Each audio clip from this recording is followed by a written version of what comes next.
All right, ladies and gentlemen, welcome back to another edition of the podcast. And we're joined by Nick, where am I getting that feedback from? There we go. Okay. And we're joined by a very blurry Nick today. He's stuck in an alternate dimension. An alternate This dimension. camera will not. Here, just hold your hand in front of it for a second. Let's see if we can get it.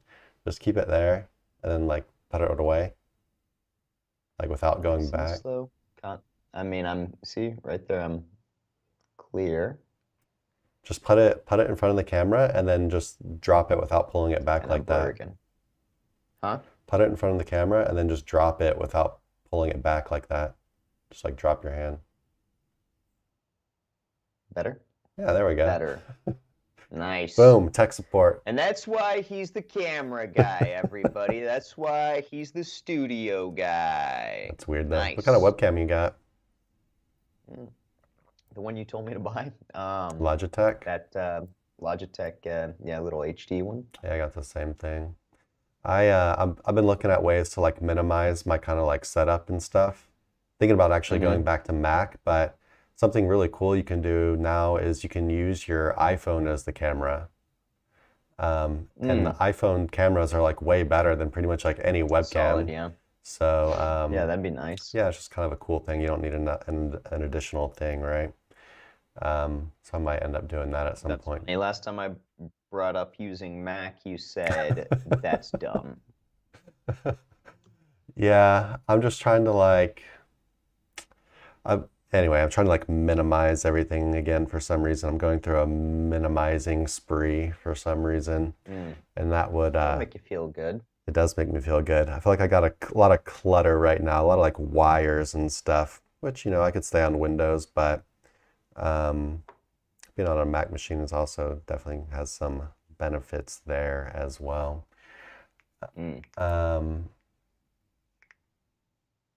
Hey Talha, what's going on, man? Talha says, my website is now monetized with Mediavine. Talha, was it you the other day where you're like, I'm at 40K and I need to get to 50K. What should I do? Was that you? I can't remember. But if that was you, congratulations. Big congrats, man. Time to get paid, right? Yeah, that's big. Nice. Hell yeah. Hey, I'm probably going to say your name wrong. I could just say Ahmed. Hey, Ahmed. How's it going, man? How you doing?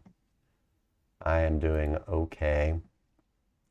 All right, guys, if you have any questions at all, go ahead and just drop them in the chat and we will get to them. It might be a slow stream because we're doing kind of weird times again. So yeah, it doesn't matter if you think the question is stupid or beginner or advanced or whatever, just drop your question in the chat and we'll eventually get to it. I guess we can go ahead and start with a little audit. We had the last audit in our queue that been waiting for a very long time. Nick, I'm gonna send it to you. But probably gave up on the project already. But you're probably gonna have to look at your phone to be able to type it in.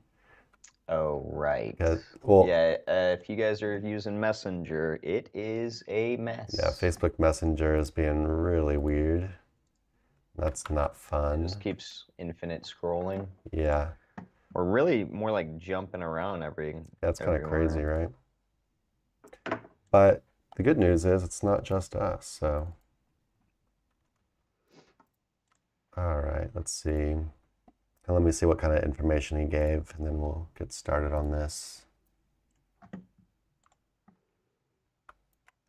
Didn't really give us much information here. Just wants a little audit, huh? Yeah, and this is a long time member of our group chat, a long time, or not group chat, our group. Maybe one of the first names I even remember. It might have been one of the very first winners we even ever had. You know the fellow. His name starts with an S. He's been around. Yeah. Of course I know him. Yeah. Yeah, I saw him chatting with customer service yesterday a little bit. Really? Okay. Oh, I think I did too, yeah. Okay. So let's see what he says. I have covered 10 to 12 topics about Grammarly for the topical authority, but only Grammarly related articles are declining. The rest is going good after the helpful update. Last month, my main money page bounced back to number 18 from nowhere. That's good. and stayed about 10 more days, but again, it got vanished. Now its related articles are not in the top 100. Okay, so it seems like you're kind of having some stuff bouncing around, some indexation issues, and for whatever your stuff with Grammarly is not ranking. So yeah, I guess we'll go ahead and dive in. Where do you feel like starting with this one, Nick? I guess we'll just go ahead and start. I think we can start on page because I've already kind of just looked at a couple things, and like it's been a while since I mean, because I think most people kind of dropped doing it, but the word review is everywhere on these pages. So it's a very, I mean, it's pretty obvious what this site's about, which is reviewing everything or coupons and deals. So we've got, I don't know, stuff that's been considered spammy in the SERPs, you know, for the last year or two. But, you know, we've got in the menu, X review, X review, X review, X review, permalinks, X review, title, X review, T2, X review.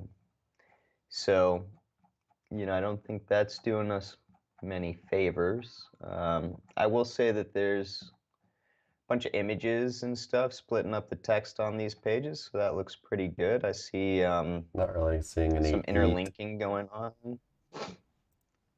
Huh? I would just say haven't seen much eat yet. He's actually using himself down at the bottom for if you go there, to the bottom yeah, of one of these. I see Yeah. that. And the image isn't showing on yours for some reason, but yeah, he's got an image. He's got his. Oh, wait a minute. It's got social set So up. these socials don't actually go anywhere. They just come back to this page. So even though you've got, you know, your image and your name here and one sentence about what you are, and then it's tied to your Facebook, which that's good. Oh, okay. So yeah, it is tied to his Facebook. Well, that's good. That's something. The whole site does feel like very like anonymous though, for whatever reason. It's just like, yeah, let's click on a blog post. How many pages you got on this thing? Oops.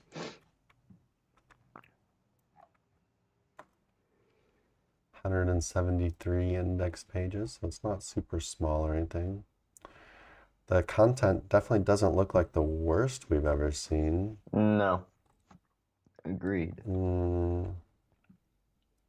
These bullet points are kind of weird. Okay, yeah, I see his social profile and his picture down there. Says he's a time traveler. That's interesting. Cool. But I mean, yeah, there's some interlinking, or you know, good amount of interlinking on every page I've been to. Things broken down, just it doesn't look like walls of text. I mean, there's a decent amount of like clip art and stuff like that, but it's yeah, definitely not the worst. And I mean, some tables, etc. Put some effort in here. In this one that I'm looking at, it just had like the one H2, bunch of H. So the one I'm looking at literally just has the H1 and one H2. Might want to split things up a little bit better there. He's got a bunch of H3s, but it's all just like similar posts and then just like the other crap. It's not related to the article. Let's check out another one real quick.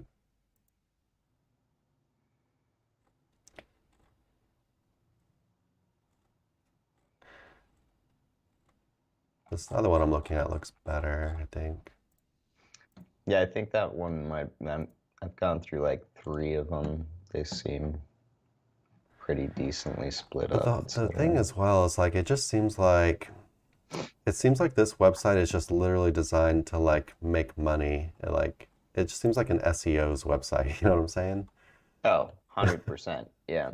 On a personal note, you know, I and this might be more personal preference, but I like crawlability throughout the site. So I like making use of having a sidebar, and I feel like whenever the site, you know, you're going to these posts that are, inner pages with nothing else going on. Like there's so much negative space. Granted, I'm using like a, you know, a widescreen here, but even if I put it on my laptop,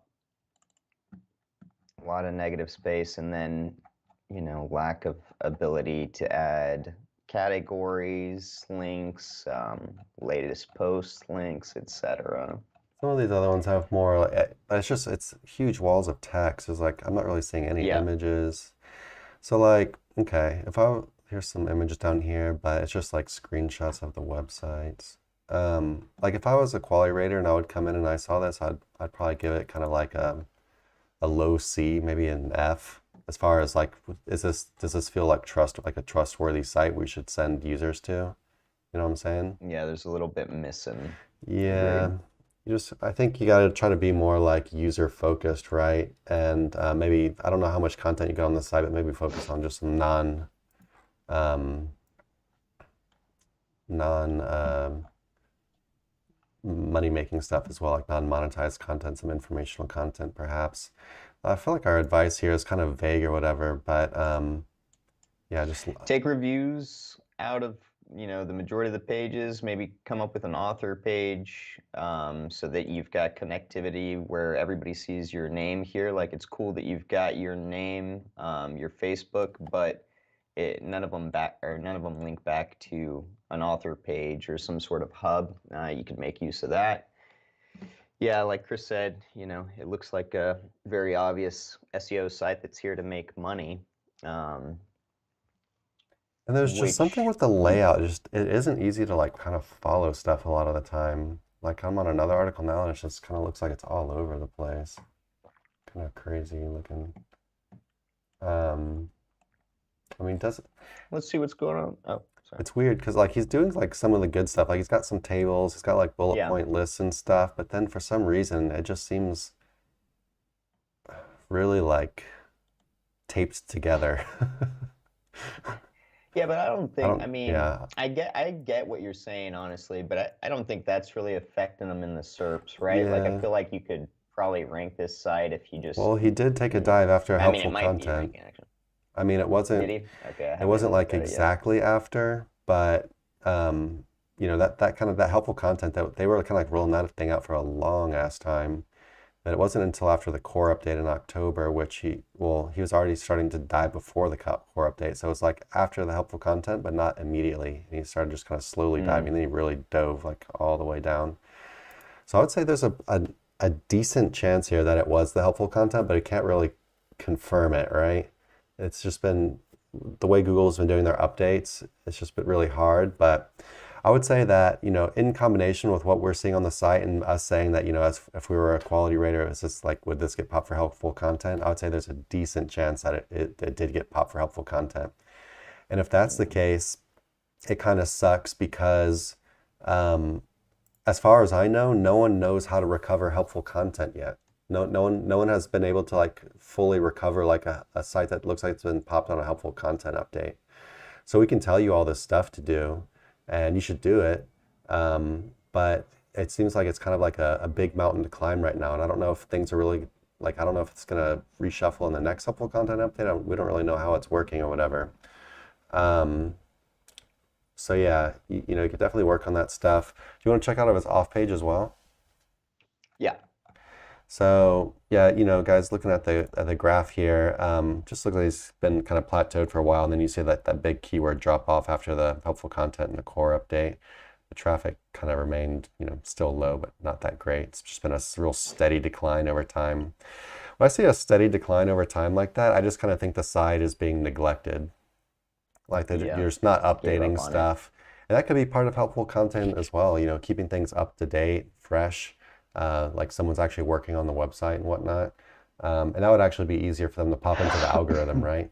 But I've even seen that on like my own sites. Like, you know, if I'm really not working on the site for a while, it'll just kind of steadily decline after some time. Nothing like major, like no major, like really hard down, but just a slow kind of loss of rankings over time.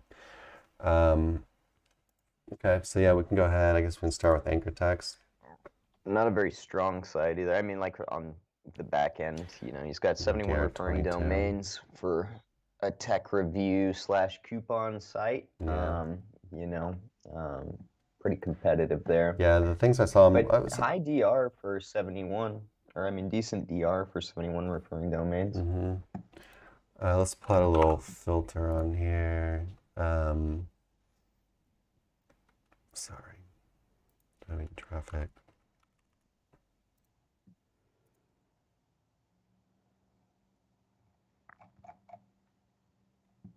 Anchors aren't Put this name on here. I'm not really sure how that name is related. Maybe bought an expired domain or something. Yeah, I was wondering that too. Could be an expired, right? Some funny weird anchors, but definitely doesn't look too bad as far as the anchor text. What I'm seeing. Yeah, nothing's hammered down too many times or anything. Nothing looks too far out of the way. Backlinks. Out of the ordinary.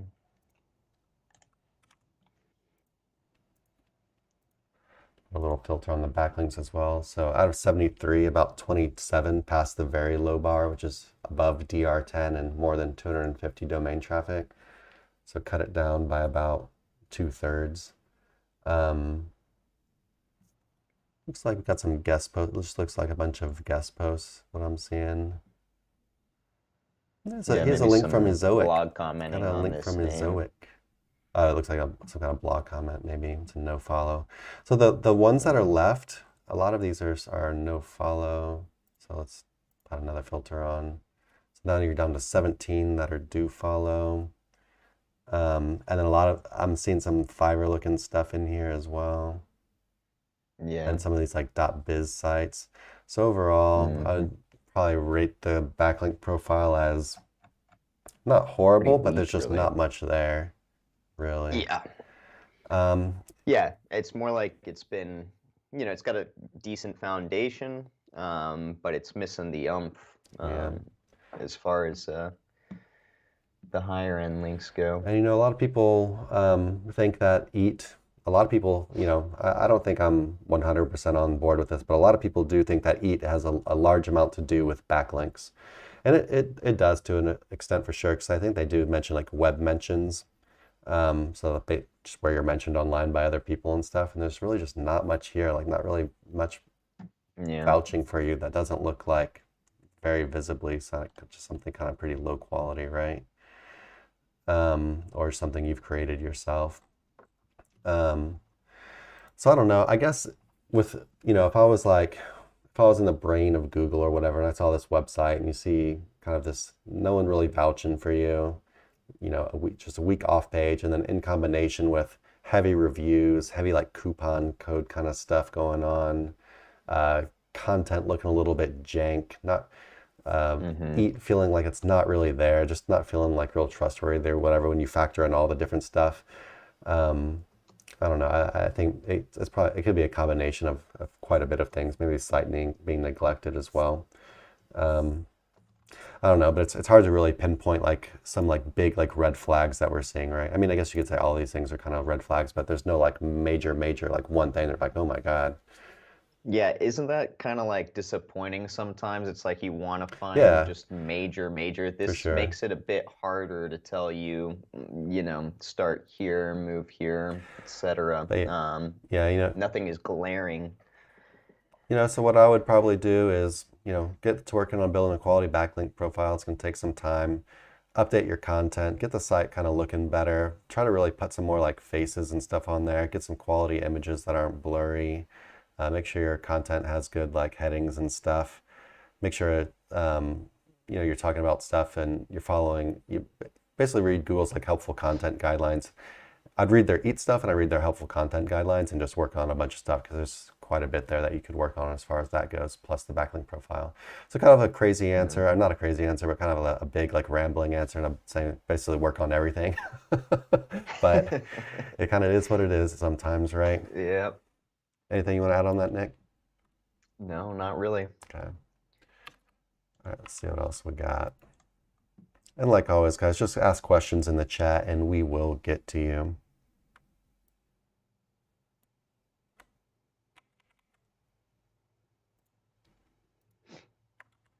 Do you run specific campaigns for niche edits or simply one outreach campaign and then check for opportunities for niche edits?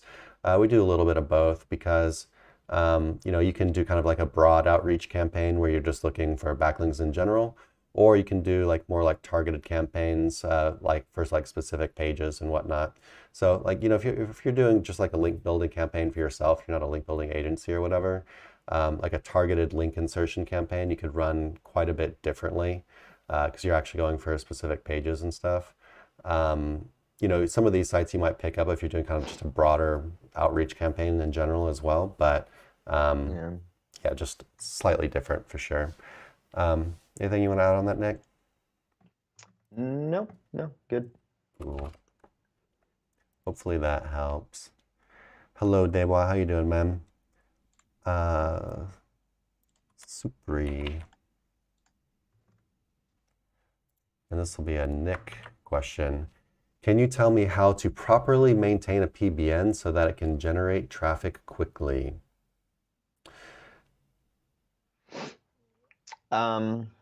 Okay, it's funny when people start asking about PBNs and generating traffic to It depends them, what which I he's. guess is what you're I wonder talking if he's about talking here. about generating traffic to the PBN or generating traffic to the blogs that he's linking to. Yeah, I guess an ideal situation is always where the PBN is operating like a normal network. And so instead of thinking that a normal network of sites always has traffic going to all of them, like think about all these mom and pop shops that exist all over. Majority of the websites that exist, like especially these smaller mom and pop sites from people that don't even know what SEO is, um, aren't really getting a lot of traffic, if any traffic at all. They just kind of exist as like business cards online, right? So I think maybe, instead of talking about how to generate traffic for a PBN, what's more important to follow, especially if you want a PBN that's going to pass you juice, to your asset, which is the actual main point of running a PBN, would be to properly maintain it so that it operates like normal sites that exist. You're going to have a differentiation of power that exists on all these sites. So some are going to be stronger than others. If you're hunting expired domains or auction domains, maybe you will find some PBNs that are already, resonating in the SERPs that you can easily rebuild the inner pages to and keep those alive, right? And then rather than go with like, the cheapest option of everything, you'd want to try and maintain a certain level of quality on this site. So make it look like a regular site. I mean, you're not using spun content, and I don't think anybody's really doing that anymore, at least not the vast majority of people. But, you've got quality checks that make this site resonate like a normal live site. And then, of course, you'll want to go through everything else, like making sure you don't have footprints across the network. Um, you're not just using them to link back to the same assets all the time, as that creates a footprint, things like that. And actually, if you go into Google and type in Sir Links-a-Lot PBN checklist, you will see that we've got a downloadable checklist that will explain to you a few things that you can look for to ensure that your PBN is healthy, usable, and stands to have some longevity as you're using it. So I would go ahead and check there. But again, hard to say because I'm not sure what you mean by generate traffic quickly, if you're talking about specifically to the PBN, but I would probably get my mindset away from that and consider more, do I have a natural looking PBN network? Yeah, so the thing that catches my attention with this question is, okay, he wants to use PBN links, but he doesn't know what he's doing, and now he's talking about quick traffic. And I feel like you kind of are, it just feels like a recipe for disaster, right? Yeah, move nice and slow, right? Like nice and slow here. Go over the checklist. don't go build 100 PBNs if this is your first time, getting involved in this. Maybe 5 to 10 PBNs and start working things out that way. Yeah. But So go ahead. I was going to say, we highly recommend PBNs being like one part of your link building, and actually a pretty small part of it, right? So, if you're trying to get traffic, instead of trying to get traffic quickly, I would try to maybe focus on getting traffic slowly. And that's by doing like things correctly, right? And taking your time, figuring out how things work. If you want to use PBN, that's more than fine. But maintaining a network is a big deal. And so, if you're kind of still getting used to this SEO thing and getting traffic and whatnot, I wouldn't look at PBNs like a shortcut. They are a powerful tool, but I would not look at them as a shortcut. I would look at them as something to come back to later once you're comfortable with everything and you've kind of figured the other stuff out, and then you want to just add the little cherry on top and get some extra homepage power, right? Yeah, so that's just my 2 cents, aside from Nick's tips on actually maintaining the network. But just know that it's a lot of work, and that if you want to bypass that work, you should you could get PBNs from a provider like us or any other provider that's out there, a good one that you can trust or whatever, and focus on other kinds of link building definitely as well, and yeah, go from there. Anything else you want to add on that? Just that, maintaining a PBN is very expensive and takes a lot of time and effort. So, just know a little bit of PBN is substantially easier, quite honestly. Did you lose me? For a second, Okay. but should be good now. And yeah, That's it. SEO is not quick traffic. You want quick traffic? Just go to paid ads, man. Go to paid ads, or start making YouTube videos maybe. There's other ways that you can get traffic other than SEO, but SEO generally is not quick traffic. It takes time. It's a slow moving ball, but it's that's not paid. Well, you pay for it, but you don't have to keep paying for it, but you kind of do. All right. Anyway, enough rambling. Let's see what we got next. Okay, it's a pretty general question. Website recovery, quick steps to follow around. All right, so the first thing you want to do to recover your website is you're going to want to audit things. And auditing a website to figure out what's wrong with it can be kind of difficult, I'm not going to lie. If you were on the stream when we did the live stream audit at the beginning, we'd really, me and Nick have been doing SEO for quite some time now, and even me and Nick couldn't, even though we found a bunch of things that we thought were problems, you really have to dive in things and really know what you're looking at to truly audit something, right? And figure out what the problem is. But anyway, so, you want to audit and make sure you're kind of even going in the right direction at first. We like to start with off-page audits a lot of the time, just because actually we can do off-page audits quite quickly. I feel like. We've gotten quite good at it, right? Especially the on-page stuff is hard, yeah. So for off-page, you're going to be looking at stuff like anchor text, ratio, like how natural does anchor text look. Then you're going to go and look at the backlinks itself and just see how many of them actually look like they're quality links. You can do this by applying filters, like maybe a low DR of 10 sites that get more than 250 traffic, something like that.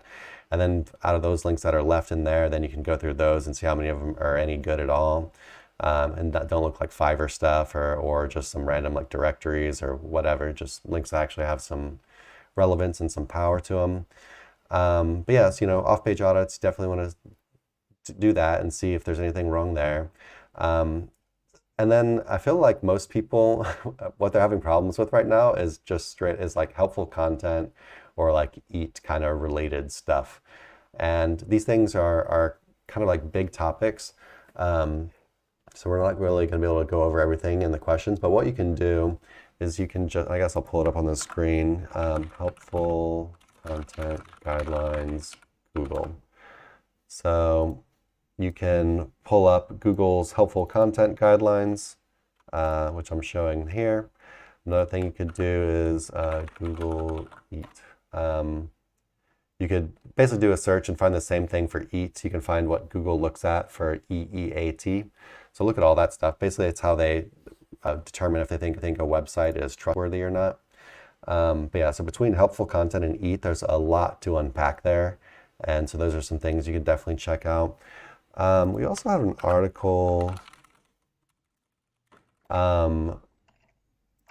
where we actually have a checklist, but the article actually hasn't been updated in quite some time, so I'm not even really sure what's going to be here. Let's see what we've got in here. So yeah, you can look at like manual actions in Google Search Console. That's always a good thing to do. Make sure your site's not hacked or anything, of course. Backlink audit. Yeah, well, you wrote down spam here, but spam could be like link spam. It could also be like content spam, but that would also be kind of covered. Helpful content guidelines. Thin content's definitely a thing. No keyword stuffing. Definitely do some kind of on-page audit, right? Make sure your on-page is decent. Another big one is just make sure your stuff is matching like search intent, right? Basically, you want to make sure you're not doing like any of like the big stuff that Google really hates. Then you also got a bunch of like older stuff like cloaked links, cloaked images, whatever. Yada yada. Anything you can think of off the top of your head, Nick? No. I think we've got one more article on this. I just want to see what it says too, because I'm just kind of drawing a blank since it's such a big question. It's like this one is kind of an audit checklist we have, but it's also a very old one. So again, manual actions, check for recent algorithm updates and see if you were hit like around one of the updates. That could give you a big clue as far as like what you want to be looking at for like maybe what you did wrong. Like if you're hit like right after a helpful content update, or if you're hit right after a core update or something, then you can get more information by actually looking into those updates and seeing what they targeted, if the information even exists for that. Looks like this article is kind of the same as the other one. Anchor text, spammy links, negative SEO could be a thing. Definitely you can also look at stuff like your technical SEO, like lots of like 404s or just weird problems going on with your technical SEO. Maybe your competition just got better even. But yeah, anyway, I think you kind of get the point here. There's like a ton that you can look at, and there's not really like a quick answer for you that you're looking for, where we can just give you like a bullet point list of stuff. When we audit sites, the first thing I would do is I would go into Ahrefs, I'd look at the graph, see if it had like a huge drop, and see if that was like right after an update. And that I would kind of go from there as far as a clue. I would definitely do an off-page audit right away because it's just so easy to do. And then I would kind of just start digging in deeper from there. But yeah, sorry I can't give you quick steps, right? We actually get asked to do paid audits a pretty decent amount of time, and we don't offer it at this point because it'd be a completely like new thing we'd have to scale and train people to do around, and it'd take a lot of time, right? And it's also, a good audit, like a really good audit, can end up costing you quite a bit of money as well. So maybe that can also help you understand why we can't really give you a quick like checklist for this type of thing, because there's quite a lot you're gonna have to look into. But anything else you want to add on that, Nick? No, I think you covered it pretty well. Cool. All right.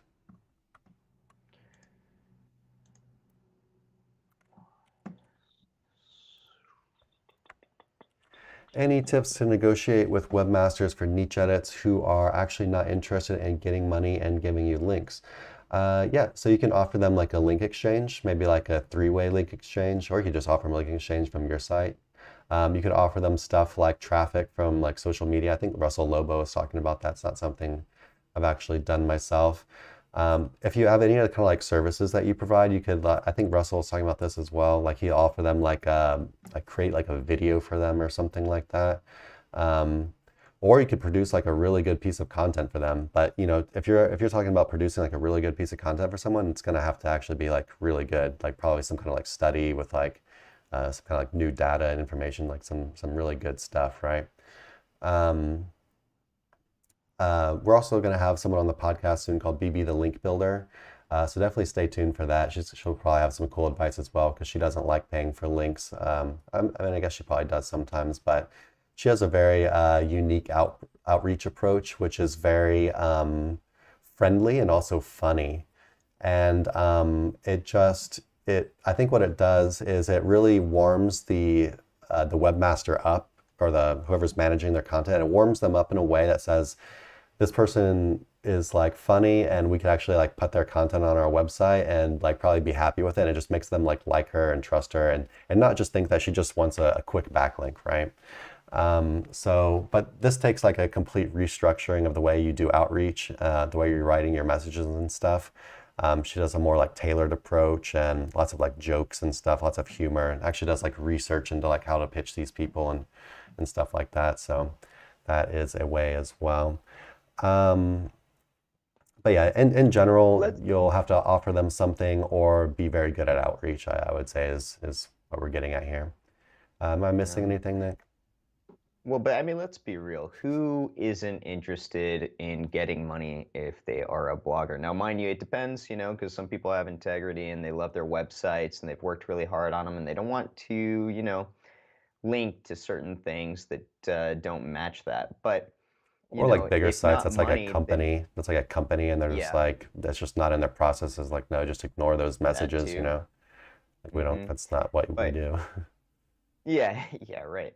But you've got to try and speak their language, hmm appeal to what they want, not what you want. So many people in SEO, I feel like, just think about what they need for their campaign. Speak to what this person needs, and you're going to have a better chance. It's not a guarantee, but a better chance. And then, use that kind of cunning effect that Chris was talking about as well. And it's really more about a numbers game. You're not going to hit all of them, And that could also, but you're trying to get as many as you can. sorry. And yeah, No, you're it good. could also depend like on who you're pitching to, right? Like who at the company, like are they an SEO? Are they more of Right. like a writer, like a content kind of focused person? So if it's a writer, their job is to produce content for the site, good content. So from them, you'd probably want to pitch some kind of content angle, right? Then if it's an SEO, then that kind of really opens up the door to other things like offering them some kind of traffic or offering them a link exchange or something like that, right? Because you're speaking the language of that specific person that you're actually talking to.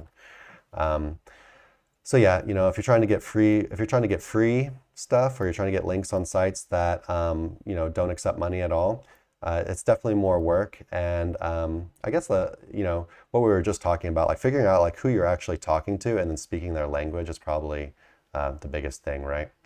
Because you could even come in with a great offer. So if I come into, I'm pitching to a blog writer for this website, and I'm pitching them a link exchange. We're like, well, they don't care about link exchanges. They don't know Right. anything about that or what that does, right? It has no value to them and impact on their job and their day-to-day life.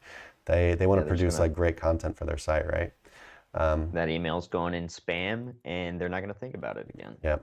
So yeah, hopefully that helps. Let's see what other questions we got.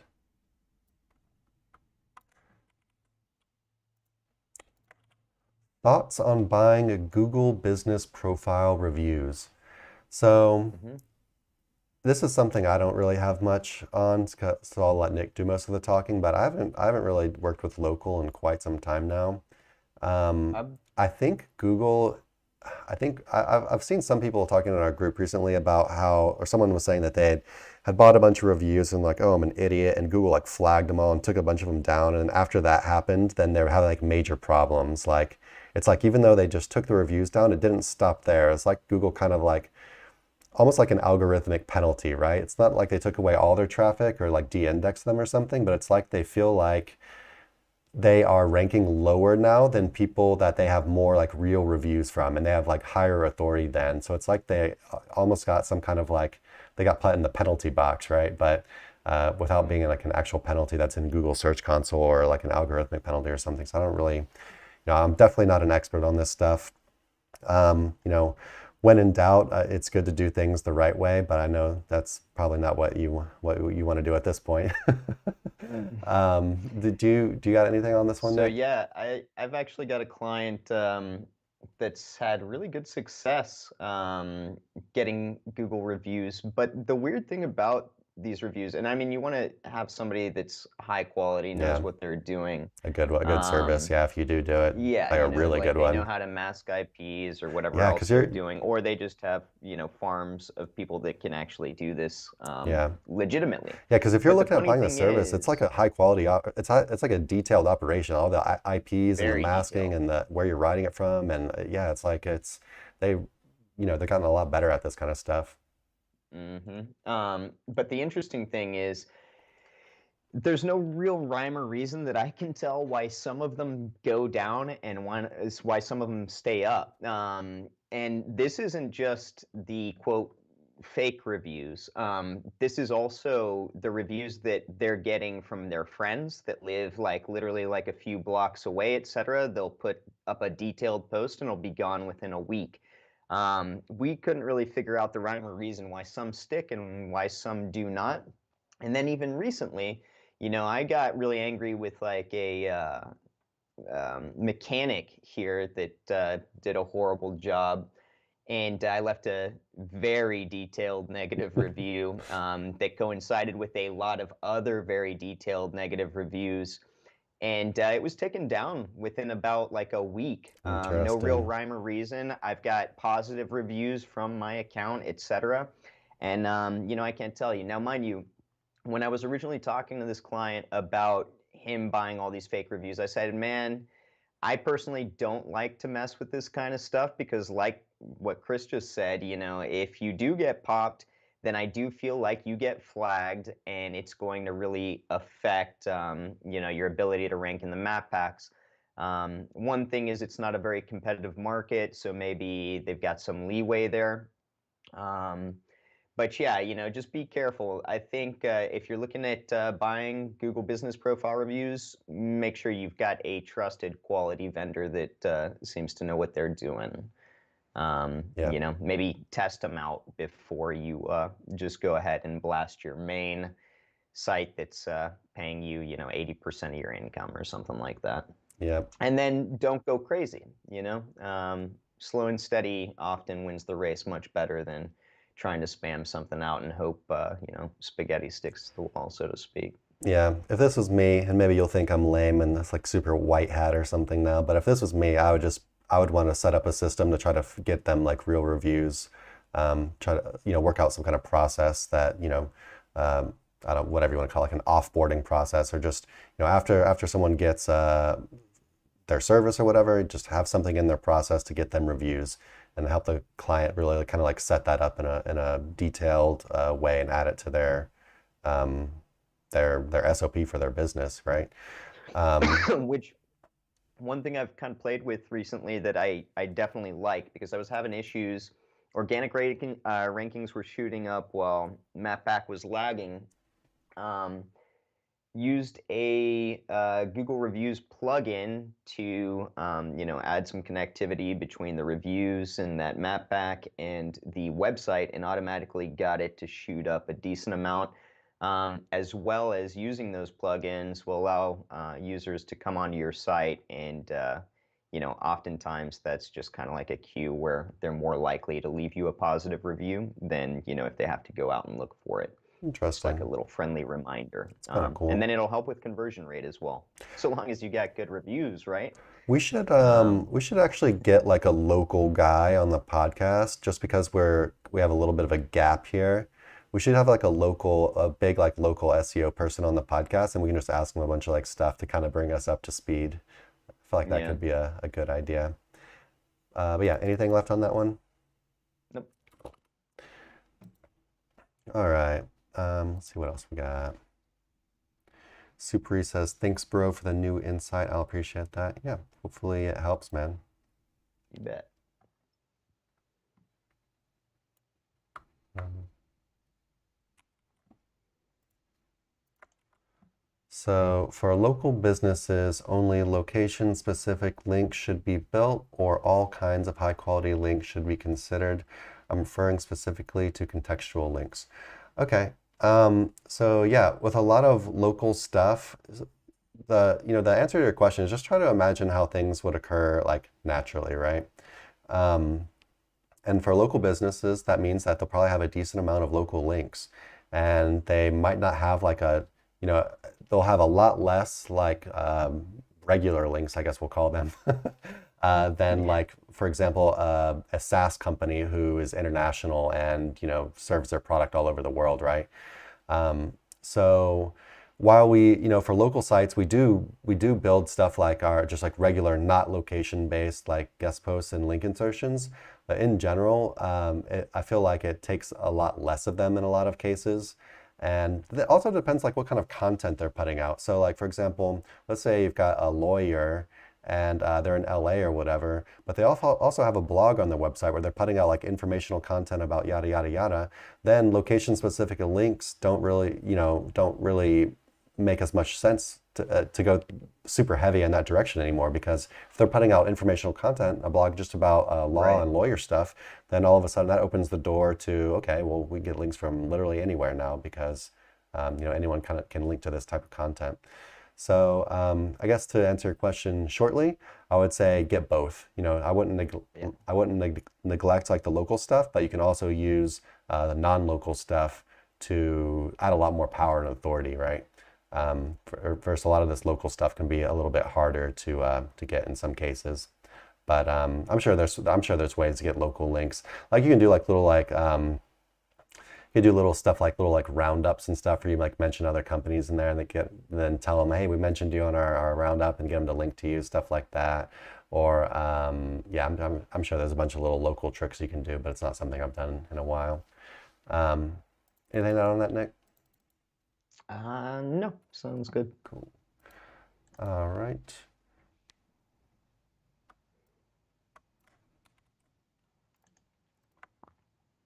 Oh, I guess I'll take a moment to say here, guys, today's the 31st, so today's actually the last day of our niche edit sale.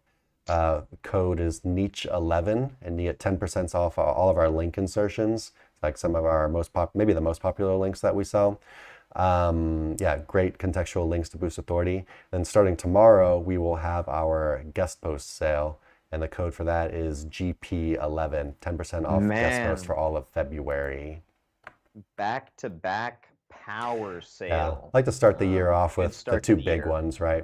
Because the beginning of the year, the end of the year and the beginning of the year can be a little bit slow. So we like to hit some good sales like right at the beginning. So niche edits and guest posts are the two big boys, right? That's what everyone wants. That's what everyone uses to push their rankings. So got a couple hours left, or I guess the rest of the day left, maybe 12 hours left on the niche edit sale, code niche11, and then GP11 starting tomorrow for the guest post sale. All right, what ratio of backlinks would you have been link insertions, guest post, and 301 redirects of expired domains? So when we're building new links, like link insertions and guest posts, we're generally like 50-50 on those two. And then you could also do, depending on like what the authority of your site is, you could do like some like PR as well, but I'm guessing you're not going to be doing that unless you're over like DR, like 50 or 60 or whatever, pretty high DR. Yeah, in general, you're probably going to be doing like 50-50 link insertion and guest posts, maybe some like haro links if you're still doing that kind of thing. But I've never really, I don't include like 301 redirect links as like part of like the link mix. That's like kind of like its own thing, right? Like so you set up the 301, all of those links come in, that's cool. But then you still need to be adding like new links to the site other than just the 301, right? And so I don't factor that into like the ratio, like, oh, I'm doing like 30% redirect links. Like I don't look at it like that. I don't think so. Yeah, anything to add on that, Nick? No, quite honestly, I mean, I just try and keep it as random as possible, right? Yeah. And we've got a article about link diversity. If you type in Sir Links-a-Lot link diversity, not the product page, but we'll have an article about diversification of your backlink profile, which would probably be worth a read here. For sure. We've got a bunch of other stuff that we offer as well, or you don't have to get from us, you can get from other suppliers as well. But stuff like, press releases are cool. All the different kinds of pillow links, which are stuff like, social profiles, citations, even like links from stuff like YouTube or just a bunch of random stuff like that. All of this stuff also helps kind of like tie the backlink profile together. But in general, all of that stuff makes up a very small part of the budget, even though you get like a higher number of them. So, you can buy like 100 citations for very cheap, right? Like just a few bucks, like whatever. And but even one guest post is going to be like much more expensive than buying like 100 or 200 citations. So we like these pillow links, but it's generally something you're not doing like all the time. You just kind of do every now and then, or or like especially in the very like beginning, yeah. And then from there, we're doing real heavy, link insertions, guest posts. Doesn't have to be exactly 50-50, but we just like to kind of balance it out between the two. Yeah. Anything else to add on that one, Nick? No, good. Cool. All right, guys. If you've got any questions at all, drop them in the chat and we will get to it.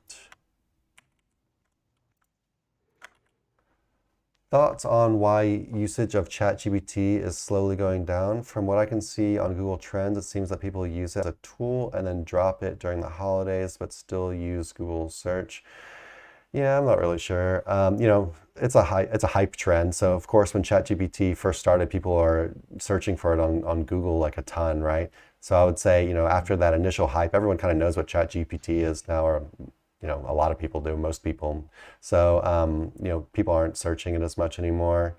And then I'm not really sure about the usage trends, but during the holidays, generally less people are working. And maybe people are just using it less. I feel like GPT is actually getting worse. Like even following some like simple directions. Like I was just talking with one of our employees yesterday, and I was like, I wanted it to create a bullet point list of things that were discussed in this one YouTube video, and it just like couldn't even do that. It was like literally just like, well, here's the video link, create a bullet point list of stuff, and it came back with like paragraphs of text. I'm like, what do you like? It was literally like a one sentence like prompt. It was like, what's going on here? And I feel like that didn't ever used to happen before. And I feel like I'm kind of on the train or on the idea of they're actually making like ChatGPT 4 worse in preparation for the new one that I guess they're going to be releasing soon, like the new version or whatever. So it makes the new version look like way better. Amazing. Yeah, maybe they've hit like a brick wall with their innovation, so they're kind of resorting to tactics like this to get people hyped about the new stuff, and it'll seem like way better, right? Because it's just, but yeah, I feel like there's been a decline in quality. But yeah, we're not really experts on this stuff. Yeah, anything? What do you think, Nick? No, yeah, that sounds good. I mean, I was just gonna say I think people get lazy around the end and beginning of the year regardless, but yeah, not really something I've been following. Cool. Looks like questions are kind of slowing down. If y'all have any questions left, go ahead and ask. We're pretty much out of time as well. Almost out of time, But yeah. I'm gonna head over to the Facebook group and see if there's anything in here real quick we can look at. I guess I could just show you guys. We did well, it's kind of too big to show, but we did a poll on AI content writers, and it looks like Koala and ZimWriter and ChatGPT were the big winners for the most popular AI content writers. Have you messed with Koala Writer at all? I like Koala. Yeah, It's like my it? preferred. Nice. Yeah. Actually haven't messed with auto blogging too much, but just from the little I tested it with, Koala just seemed like easier to use, and it has some other like cool stuff as well. I played with ZimWriter a little bit as well, and I didn't really like it that much, but ZimWriter seemed like kind of like harder to like learn. It was just like Koala just made everything so easy and like just had the stuff I wanted, and so I was just like, okay, we're just gonna stick with this one. But then there's a bunch of stuff in here, some stuff I never heard of, like agility. I've heard of agility, but SEO writing, never heard of that one. Gravity Write, Text Builder, Schema Writer, Article Forge. Looks like a decent amount of people are using Claude now, which is kind of cool. It's a different thing from ChatGPT, kind of its own thing. But yeah, it was kind of a cool little poll we did over there. If you guys are still using AI to write your content, which you probably are. What's that? It's a bit off topic, but have you seen or heard about the dark web ChatGPT? No. Or the decentralized? It's called The Beast, and it's got like this satanic kind of vibe I love to it. it. I love And it it. makes there's a guy on Instagram that's been doing the tasks it asks of him in order to be appreciated by Beast. And so it like asked him to go out and baptize himself in water at night in like a river, and made him videotape himself doing it. But anyhow, That's awesome. I think the guy's name is Thunderkeck or something like that, but he does a lot of videos like this exploring some of these weird places. But yeah, when I heard about the Beast, and I'm not like interested in going out there, but I was like, oh, that's kind of a fun idea. So I've been following his little journey interacting with the Beast. Very But nice. it's fucking weird. I love stuff like that though. Just people having fun, Yeah, like just doing I do stuff that's too. just fun, right? Um, Yeah. all right, guys, I guess we'll go ahead and call it there. Hopefully our questions helped you out. I'm not sure if we'll be doing the stream next week or not. I'm heading off to Koh Samui, which is an island, and I've heard that the internet in the place I'm going to be staying in is not that great all the time. So there might be like certain times where it's better, but I'll have to figure that out. Or maybe even look for like a co-working space that's like 24-hour and like set up in an office, but that'd be a massive pain. So we're gonna try not to do that, but I guess we'll see what happens. And yeah, niche edits on sale for the rest of today. So about 12 hours left on that. Code niche11 to get 10% off niche edits. And then starting tomorrow, guest post sale, code GP11. Got a podcast with BB, the link builder, coming up. Still got to set a date on that. I just was talking with her about that today. That'll be really cool. Really good, really interesting link building personality out there. And so I'm pretty excited for that one.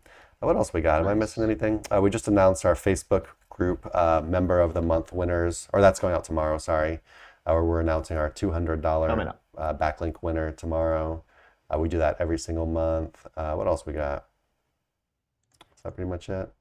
We got some link building blog content coming on the way. We got a new kind of a new product page being put up pretty soon, which will be tier 2 backlink packages. So that's kind of cool. Probably should have done this a long time ago. We've got stuff to use as tier 2 links, but we're just gonna configure it into packages and put it in a way that's nice for you guys to look at and order and figure out what you want to get. Yeah, I guess that's about it. Thanks for showing up, and we'll see you next time.